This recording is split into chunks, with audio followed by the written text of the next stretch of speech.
I-share ko lang yung kilig ko for today's video mga day sa Popo, o 'di ba? So para lang to sa mga matiisin at masipag magtasking. Hindi po pwede ang apps na ito sa mga nag-iisip na mabilis ang pera dito sa Popo. So nag-exchange ako kahapon at naglaro. Syempre nanalo tayo mga day. So i-confirm lang natin ang ating GCash number kasi nga magwi-withdraw tayo for today's video.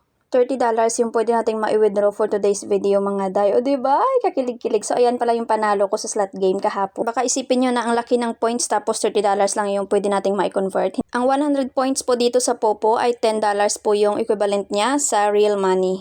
So ito na yung ating pera, 1,710 at dahil meron pang ang tax si Popo na kinukuha dito, so hintayin lang natin na ang kanyang successful na nagbayad na sila sa atin. Dito nyo makikita na binayaran tayo ng 1,710 pesos. O diba? $30 yan. Malaking bagay na yan para sa atin mga day.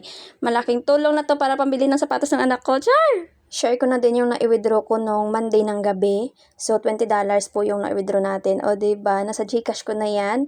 At saka, nag-withdraw ako ng $10 nung Sunday ata yun. Sunday ng gabi or Sunday ng umaga. Kasi nga, nanghingi yung kapatid ko ng pang-allowance niya sa pagpasok niya on Tuesday. Ngayong Tuesday na ata yun. Again, may pasok siya. Tapos, ito yung mga naipon ko na points sa account ng anak ko. O, diba? Hindi ko pa na-withdraw yan. Ay, good luck sa inyong lahat.